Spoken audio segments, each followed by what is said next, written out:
Okay, so that was the main function Mao wanted the Red Guard to achieve, was to drive out his political enemies, not just transform culture in China. Transforming culture in China wasn't really that relevant. He needed a terror that he could make use of, but the main purpose of that was to create justifications to drive out his political rivals.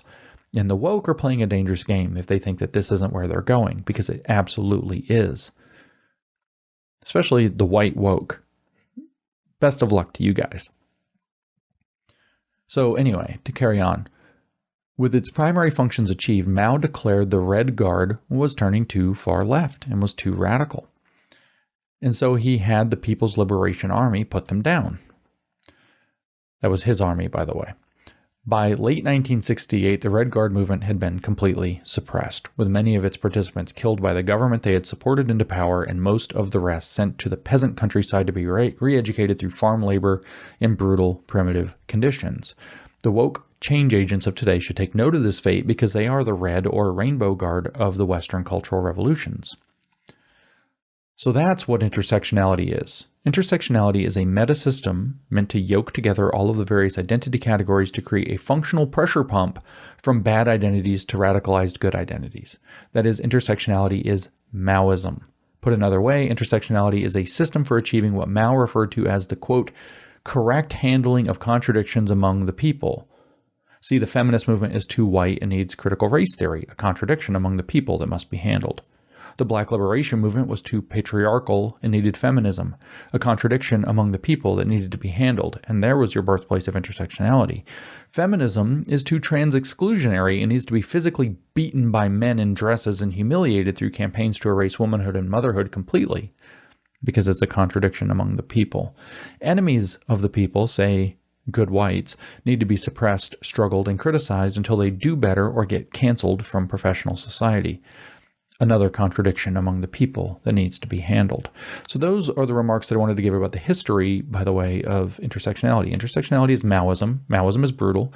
That's what it looks like. That's how it works. It's just been updated and imported using American-style identity politics.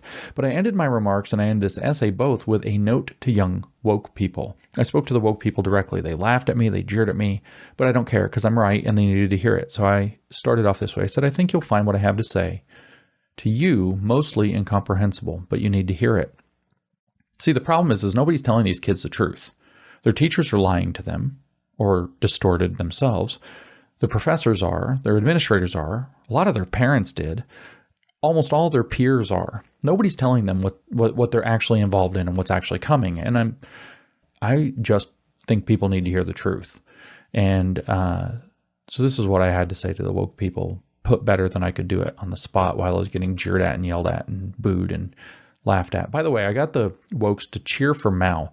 And it turns out, I found out later that there was a, maybe I shouldn't say this. I don't want anybody at Northwestern struggled for this.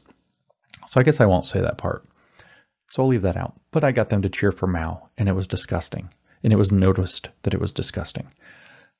So anyway, what I said is, this is what you are participating in, whether you know it or not. American Maoism. This is what your schools and universities and influencers are miseducating you and brainwashing you into. Western Maoism. Maoism with American characteristics. And this is what you need to know about where it goes.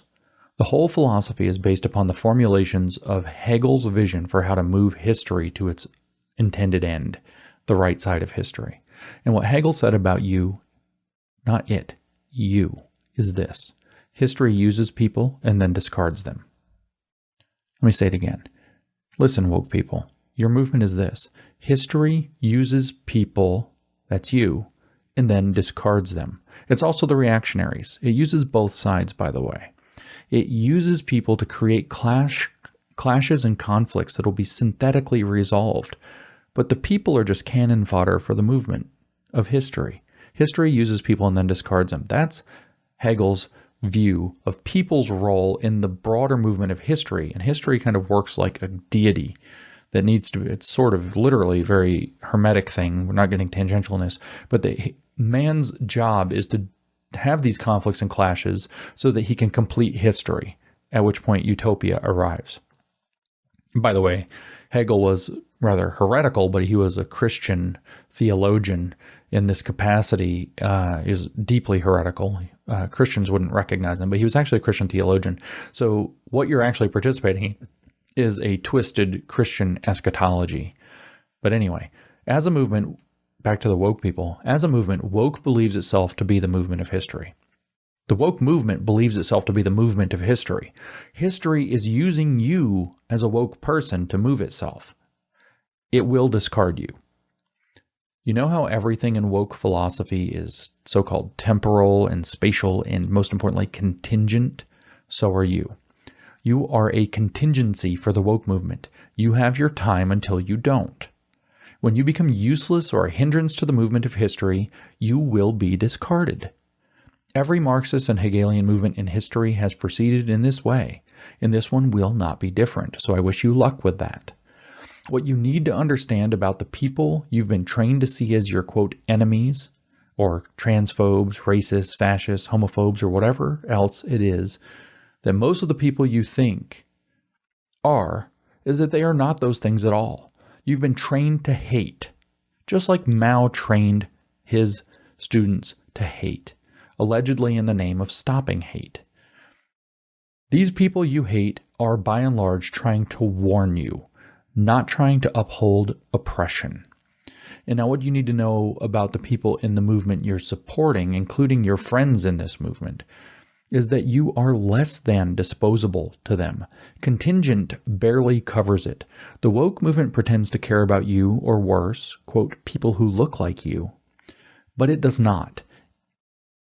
It is using you so its sociopathic fringe can gain power over society, using you as cannon fodder for their unconventional political warfare apparatus.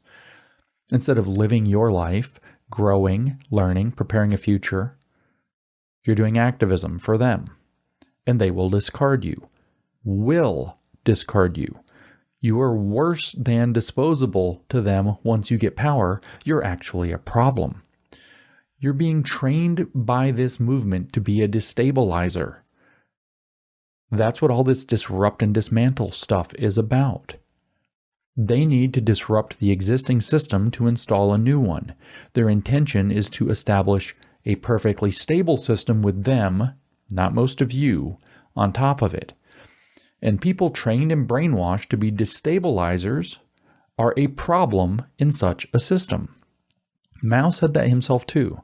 He said that the handling of the people is different in the different phases of the revolution. First, you encourage and support the destabilizers, and then you crack down on them so that there's total stability under the new standard. The Red Guard were there one day, and they were gone the next. You are an asset today and will be a liability tomorrow. You will be discarded coldly and possibly violently. You need to make no mistake. This fate has awaited the change agents of every red revolution in history. Communist defectors have been trying to tell you for decades, longer than most of you even have been alive. It will not be different this time in anything except method. If you as wokes win, you surely lose. All but the most sociopathic and sycophantic of you, in which case you hollow yourselves out and sell your souls if you have one left by then, and become a true monster of history. All but that most sociopathic and sycophantic group will surely lose. If you don't believe me, let me ask you, do you see anything like woke identity politics in China today? Is China woke? Will it go woke? No. They already did that. That phase of their revolution is over. It is viciously suppressed there, and they laugh at you here in the West for your useful idiocy and call you Baisaw, white left.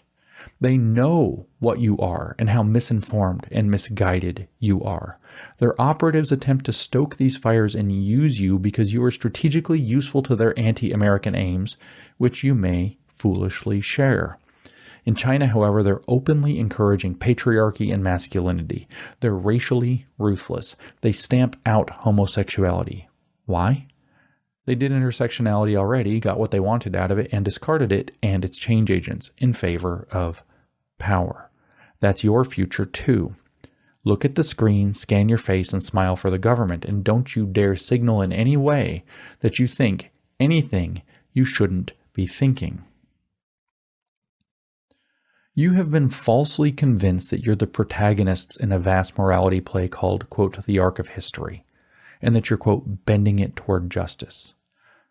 You're, quote, on the right side of history, and that feels good. And it will, right up until the boot comes crashing down on your face. Then you'll realize it. You are bending the arc of history, of course, if we'll even indulge such a metaphor, but you're bending it straight into a 21st century gulag. Whatever those will look like in our increasingly Black Mirror society, you will be thought reformed or you will be discarded. So do you want to be its guard, Agent Smith? Would you like to be its administrator? Is it worth the sale of your soul? Some of you might aspire to such a demonic station in your lives, but most of you don't. And you'll be subjected to this instead, even as a student at an elite university. This corruption of you and your future is happening in place of your education, which is simultaneously being degraded in every meaningful sense of the word. You're not getting the education you could, or perhaps aren't getting a real education at all.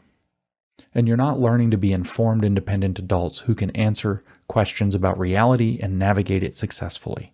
You're being taught that you have to defer to some kind of an expert to answer a question like, what is a woman? Meanwhile, you're getting degrees that are increasingly seen as liabilities, not assets, in the working world outside of the most corrupt megacorporate sector, which you allegedly hate. It's also our new Western Soviet. It's a council of stakeholders that knows the so-called science of right human relations and has the keys to, quote, sustainable development.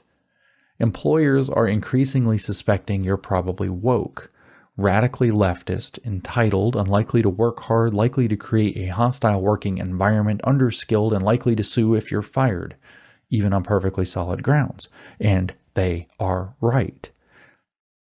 You are a liability to employers already by virtue of the fact that you're getting a degree from an elite university. And many of them are still only hiring you because they have to keep their place in the corrupt corporate scoring schemes that control the way business is now done in the West.